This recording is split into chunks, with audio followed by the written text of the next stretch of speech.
우리가 오늘부터는 성경 이야기를 좀 한번 해봤으면 좋겠어요. 성경 속의 이야기들을 지금까지 너무 무겁게만 이야기했었잖아요. 사실 또 설교랑 연결돼가지고 성경이 너무 이해하기도 힘들고, 그런데 꼭 성경을 그렇게 다가가면 할까요? 난 성경이 제일 재밌던데.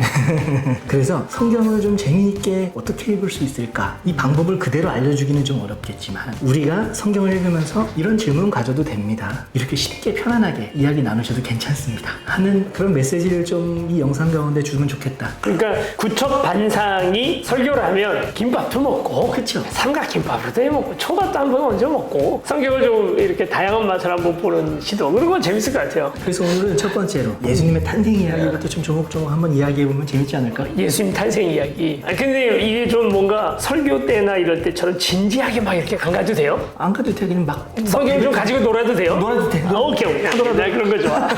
마태복음에 보면은 이제 마리아 수태고지부터 네, 예수님의 입장에 오심을 이야기하잖아요. 하나님이 마리아에게 나타나세요. 아마도 그때 나이가 10대 중반 정도 되지 않았을까? 평균적으로 16살 정도면 결혼 다 했대요. 그쵸. 우리나라도 20대 이전에 다 결혼했죠. 그 10대 소녀에게 하나님이 나타나세요. 꼭 그 결혼도 하지 않은 그 여인에게 다가가서 너에게 이제 한 생명이 잉태가 될 거야. 그리고 그 여인에게 예수님을 주십니다. 근데 마리아의 고백이 누가복음에 보면 또 그런 얘기 하잖아요. 주의 종이 여기 있사오니 저 뜻대로 하옵소서. 세상 물정 모르니까 그렇게 얘기할 수 있어. 아니 16살 뭘 알아. 그냥 하나님에 대한 뜨거운 마음 있으면 마음대로 하세요 이러겠지만, 아마 17살 때서부터 돌아가시는 날까지, 몇 살에 돌아가시는지 모르겠는데 돌아가시는 날 수십 년 동안 내가 미쳤지 이러고 살지 않았을까? 하나님 해도 너무한다. 그런 생각이 좀 들었을 것 같아요. 그런데 더 긴장감 도는 건 이 여인이 그렇게 아이를 가진 걸 안 다음에 저런 대상자의 요셉에게 가가지고 얘기한다는 거예요. 요셉은 허구야.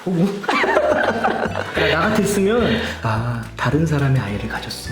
그러면 난 진짜 조용히 그만 안 둬. 어떻게 조용히 끊어 이거를. 어떤 자식이야? 근데 성경에 보면 요셉은 조용히 끊으려고 했다. 훌륭한 인격자거나 허구거나 둘 중에 하나겠다. 근데 요셉도 알지 않았을까요? 어려웠을 것 같아요. 정말 난처했을 것 같아요. 그런데 그거를 받아들입니다, 마리아가. 제 말이 맞아요. 그날 이후로는 좀 후회했다. 진짜 천사가 나타나는데 적응 안 해요는 딱 둘이 있어요, 성경에. 모세하고 요나하고. 둘 말고는 아무도 그런 강큰 인간이 없어. 모세 뭐 나이 80 넘었는데 뭐 죽여라 이럴 수도 있는 거고, 요나는 워낙 사람이 좀 대발하신 데가 있어가지고. 그래서 마리아가 그렇게 아이를 갖고 요셉과 결혼을 합니다. 그리고 아이를 낳죠. 아이를 낳는데 당시에 허구조사가 있었기 때문에 베들레헴으로 갔다라고. 그러니까 전산 시스템이 좀 이렇게 정비가 되어 있었으면, 저는 강원도 양양이 본적으로 되어 있거든요. 그거를 안산에서도 할 수 있는 거죠. 지금은 그게 되는데. 뭐 그런 시스템을 그때 당시에 이걸 기대할 수도 없고. 그래도 너무 행정편의주의가 너무 심하다. 그렇다고 그 사람들을 동네로 돌아가라 그러나? 그래서 허구조사를 위해서 베들레헴까지 갑니다. 그리고 베들레헴의 한 마구간에서 예수님이 탄생하셔요. 예수님이 탄생하실 때 이 예수님의 탄생을 축하하러 오던 사람들이 있는데 이 사람들도 이상한 사람들이야. 너무 이상해. 동방에서 박사들이 찾아왔다라고 얘기해요. 이 박사는 어떤 박사일까요? 전공이 뭐래요? 아마 점치는 사람들이 아니었을까요? 허경영.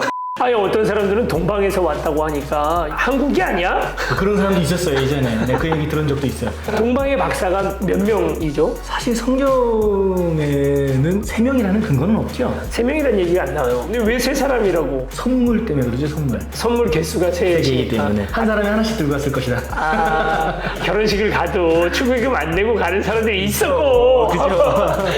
그 다 선물 하나씩 들고 가나?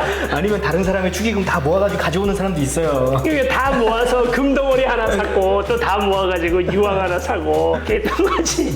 근데 아무래도 이게 예루살렘 궁에서도 그 사람들을 맞아들였다는 걸 보면은 한 사람이나 특별히 몇 사람 정도가 아니라 하나의 무리가 되지 않았을까라는 생각이 들어요. 그 뭔가 해외 국빈 같은 느낌이 그렇죠. 되니까 왕까지 접견을 했겠죠. 그렇겠죠. 이게 또 성경에 또 이해가 가지 않는 부분이에요. 그들이 예수님을 베들레헴까지 와서 만나러 왔는데 그들이 뭘 보고 왔냐면 별을 보고 왔대요. 별이 특별한 이동을 했고 그 이동을 보면서 오니까 다다른 데가 예루살렘이었다라는 거예요. 그래서 예루살렘에 가서 예루살렘 궁을 먼저 들어가죠. 별이 내비게이션 역할을 했다는 거잖아요. 사실 그게 가능해요. 바다에서는 별이 내비게이션 역할을 하죠. 근데 그거는 좀 다른 의미가 별이 있는 위치를 보고 그 위치에 대해서 자기 위치를 추측해서 가는 거잖아요. 그렇죠, 그렇죠. 근데 지금 성경에 보면 별의 움직임을 따라서 갔다라고 얘기하거든요. 그 별을 보고 따라가는 게 가능할까? 그러니까 자전과 공전에 의해서 생기는 별의 움직임은 어떤 특정 장소를 찍어줄 수는 없어요. 그렇죠. 특별히 성경에 보면은 그 별이 베들레헴에 한 마구간을 비춰가지고 들어가게 되거든요. 별을 보고 마구간을 비췄고 그 마구간에 가서 예수님을 경배했다. 오, 이게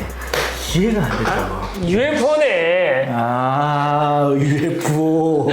지금 현대의 과학기술로 그 1세기의 밤하늘의 별이 어떻게 보이는지는 볼 수가 있거든요. 그러니까 1세기 때의 별의 움직임을 지금도 알 수 있다는 거잖아요. 그 정도가 아니라 페르시아에서 중근동에서 하늘을 올려다봤을 때 하늘이 어떻게 생겼었는지 그걸 볼 수가 있대요. 그럼 그때 당시에 별의 모습을 뭐 이야기했던 것이 있나요? 특별한 게 하나 있긴 있대요. AD 1년이 아니고 BC 7년에 수백 년, 수천 년에 한 번 일어날까 말까 하는 우주쇼가 펼쳐졌다는 거예요. 진짜로 그게 있어요. 그 고대 중문동에서. 그렇죠. 중문동 하늘을 봤을 때. 예. 이제 그걸 천문학, 그 당시 천문학 지식으로 해석을 하면 왕이 태어난다는 이야기를 합니다. 예수님이 태어난 시기가 사실 AD 딱 1년이 아니잖아요. AD 1년이라기보다는 학자들마다 많이 다르긴 하지만 BC 한 10년까지도 내다보고 있거든요.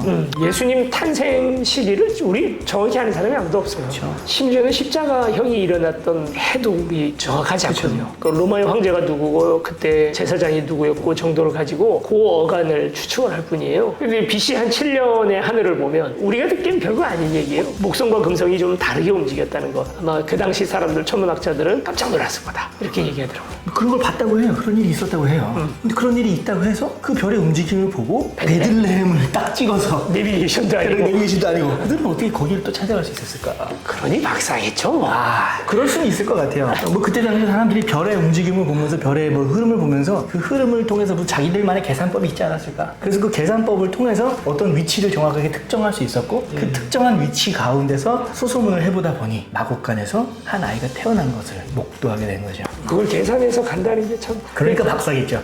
아니 근데 뭐 아무리 박사라도 열정이요. 지금 뭐 비행기 타고 그냥 금방 가지만 차로 가도 수백 킬로미터 그렇죠. 그 가기가. 그리고 고대 중근동 같은 경우에는 사막 지형이기 때문에 물을 따라가야 되잖아요. 일직선 거리로 갈 수 있는 거리가 아니에요. 아마도 이게 메소포타미아 지역의 그 유브라테스 강, 그다음에 뭐 그 강 줄기를 따라가지고 걸러서 돌아와야 되는 거죠. 빈 돌아가야. 그래야 그 여정이 가능했을 거라는 거죠. 아마 이게 하루아침에 갈 수 있는 거리는 아니고 수년의 시간이 걸리지 않았을까. 못해도 한 2년, 3년의 여정은 되지 않았을까. 그리고 이제 별을 본다는 건 밤에만 볼 수 있잖아요. 별은. 낮에는 방향을 찍어놓고 그리로 가는 거예요. 그리고 밤에는 또 그 별을 보는 거야. 또 찾아야 되는 거죠, 그걸. 그걸 왜 했을까? 네, 난 이 얘기는 꼭 한번 해보고 싶었어. 예루살렘이 있잖아요. 베들레헴이 있어요. 여기까지는 잘 찾아왔어요. 근데 예루살렘하고 베들레헴하고는 5km밖에 차이가 안 나요. 그러니까 이제 바로 옆 동네거든요. 이렇게 뒤쪽으로 보여요. 지금도 성지순례 가면 그렇게 보인다고 하는데 거기까지는 잘 찾아왔는데 왜 예루살렘으로 들어가 버릴까? 베들레헴 바로 옆 동네. 아마도 베들레헴일 거라고 생각은 하지 않았을까? 왜냐하면 별을 따라갔는데 베들레헴인 것 같긴 하거든요. 근데 저기는 아니지 않을까? 우리가 온차가 좀 있겠지. 온차가 자꾸. 당연히 왕이 나시면 베들레헴보다는 예루살렘이 아닐까? 당연히 그게 수도니까 그럴싸해 보이고 고정관념이에요. 어떻게 보면. 성경에 제일 위험한 게 그건 것 같아요. 우리 신앙인들도 그런 함정에 빠질 때가 많잖아요. 그렇죠. 당연히 여기서 하나님은 이걸 원하겠지. 내가 잘 되기를 바라겠지. 당연히가 진짜 위험한 것 같아요.